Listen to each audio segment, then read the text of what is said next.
আসসালামু আলাইকুম। জসিন্তা জিনিয়া স্বাগত জানাচ্ছি এনটিভির সন্ধ্যার খবরে।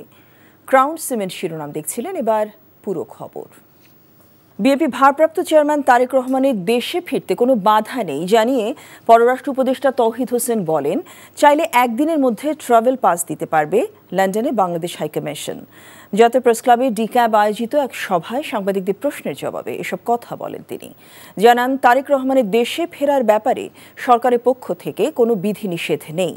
বিএনপি চেয়ারপারসন বেগম খালেদা জিয়া বিদেশে চিকিৎসা নিতে চাইলে পররাষ্ট্র মন্ত্রণালয়ের সহযোগিতা অব্যাহত থাকবে বলেও জানান তিনি।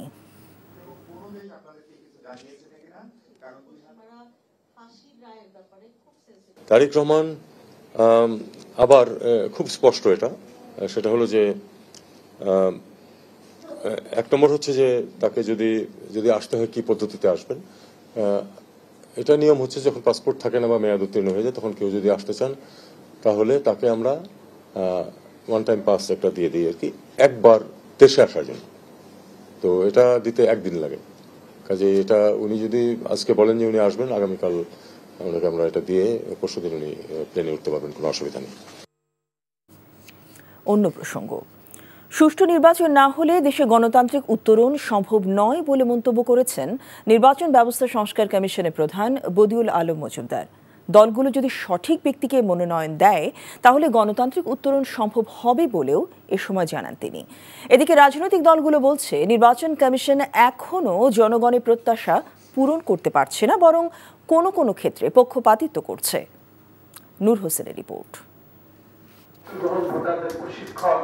গণতন্ত্র ও সুশাসন প্রতিষ্ঠার লক্ষ্যে নির্বাচন ও নির্বাচনী পরিবেশ পর্যবেক্ষণ করতে আত্মপ্রকাশ করল বেসরকারি সংগঠন ভয়েস নেটওয়ার্ক।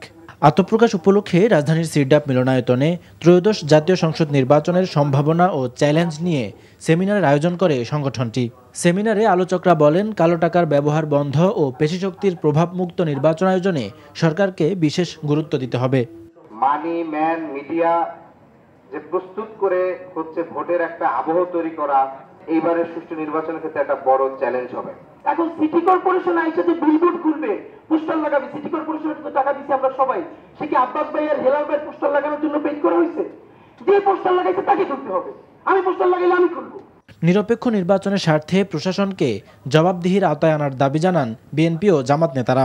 সিসি ক্যামেরা কিংবা অবৈধ অস্ত্র উদ্ধার কিংবা অন্যান্য যা কিছু আছে সবকিছু পদ্ধতি আপনি যত কিছুই নির্ধারণ করেন, মানসিকভাবে যদি আমরা আমাদেরকে নিজেদেরকে ভেতর থেকে অন্তর থেকে ধৌত করতে না পারি, পরিষ্কার করতে না পারি, তাহলে অন্য কোনো বিষয় দিয়ে কোনো কিছু হবে আমি অন্তত এটাই বিশ্বাস করি না। নির্বাচন কর্মকর্তা এই গুরুত্বপূর্ণ জায়গাগুলোতে যদি নির্বাচন কমিশন সর্বোচ্চ নিরপেক্ষতার পরিচয় দিতে না পারে তাহলে নির্বাচন প্রশ্নবুদ্ধ হয়ে যাবে।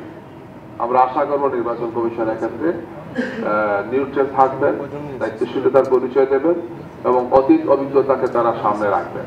নির্বাচন ব্যবস্থা সংস্কার কমিশনের সাবেক প্রধান বদিউল আলম মজুমদার বলেন, দুর্বৃত্তায়নের রাজনীতি বন্ধ করতে সৎ ও যোগ্য ব্যক্তিকে মনোনয়ন দিতে হবে। ভবিষ্যতে যারা আমাদের ক্ষমতায় গিয়ে অর্থবিত্তের মালিক হবেন, এটাই মানে রাজনীতি ব্যবসায়ী পরিণত হয়েছে, তাহলে ভবিষ্যতে কিন্তু মানুষ হয়তো আবার রাস্তায় নামবে। জনগণের ভোটে সেখানে এই সুন্দর বিল্ডিংটাতে যান, তারা যদি নিজেদেরই সেবা করেন তাহলে কিন্তু মানুষ একবার জেগে আরেকবার হয়তো জেগে উঠতে হবে।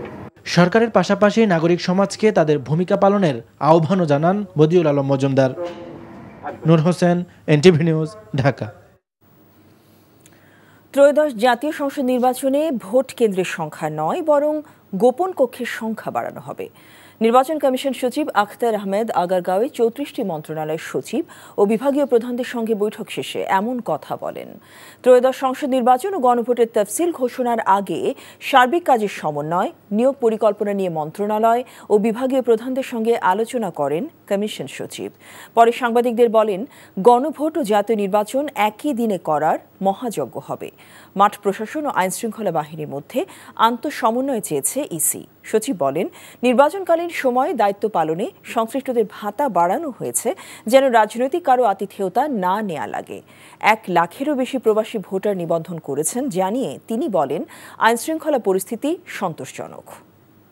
হয়তো লাগবে না, কিন্তু প্রত্যেকটা কক্ষের ভিতরে গোপন কক্ষ যেখানে আমরা ব্যালটে সিল লাগাই, সেইখানে একটা চিন্তা করা হয়েছিল প্রথমে, এখন হয়তো দুটো, এবং সে কারণে কিছু বাজেট বাড়বে।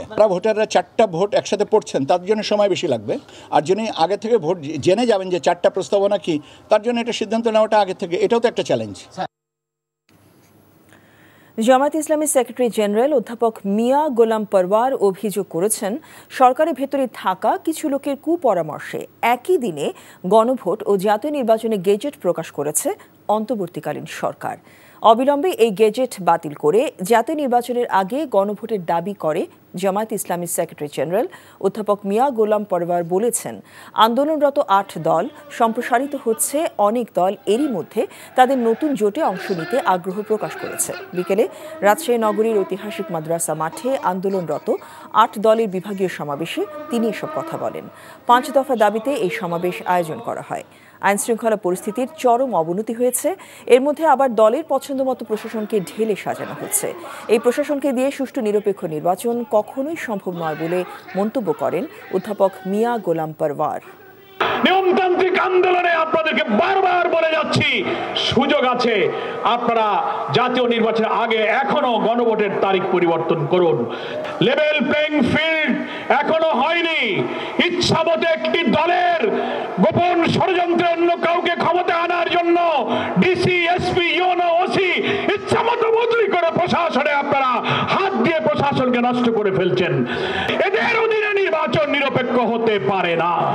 একচেটিয়া সিন্ডিকেট বন্ধ, মোবাইল আমদানিতে ন্যায্য কর নীতি এবং আমদানির উন্মুক্ত সুযোগ সৃষ্টির দাবিতে কারওয়ান বাজারে অবস্থান ও মানববন্ধন কর্মসূচি পালন করেছে মোবাইল বিজনেস কমিউনিটি বাংলাদেশ। এ সময় মোবাইল বিক্রি বন্ধ রাখা হয়।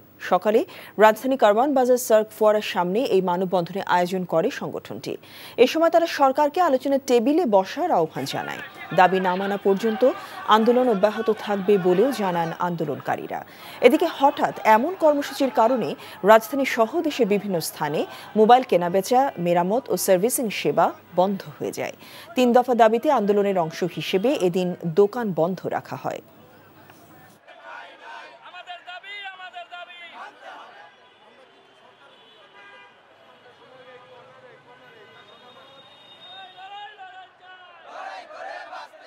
ট্যাক্সের বোঝা তুলে দিয়েন না। যদি ট্যাক্স অতিরিক্ত হয়, এই দেশের 18 কোটি মানুষ কিন্তু মোবাইল ইউজ করতে পারবে না।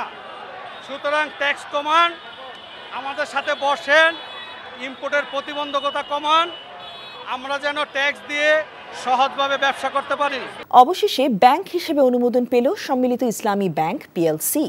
আগামী সপ্তাহ থেকে পুরো দমে ব্যাংকটির কার্যক্রম শুরু হবে। দুপুরে বাংলাদেশ ব্যাংকের বিশেষ বোর্ড সভায় নতুন এ ব্যাংকের চূড়ান্ত অনুমোদন দেওয়া হয়। এক ব্যাংকের নামে কেন্দ্রীয় ব্যাংকে একটি অ্যাকাউন্ট খোলা হবে। সেখানে প্রাথমিকভাবে ব্যাংকের মূলধন হিসেবে সরকারের পক্ষ থেকে 10,000 কোটি টাকা সরবরাহ করা হবে। মতিঝিল সেনা কল্যাণ ভবনে ব্যাংকটির প্রধান কার্যালয় স্থাপন করা হবে বলে জানা গেছে। এই ছিল সন্ধ্যার খবরে। এই খবরের ভিডিও সহ আপডেট জানতে ভিজিট করুন NTV অনলাইন www.ntvbd.com। এছাড়াও NTV জনপ্রিয় সব অনুষ্ঠান ও খবরের আপডেট জানতে ভিজিট করুন আমাদের ইউটিউব ভেরিফাইড ফেসবুক পেজ। রাত 10:30টায় রাতের খবর দেখার আমন্ত্রণ রইল। সবাইকে ধন্যবাদ।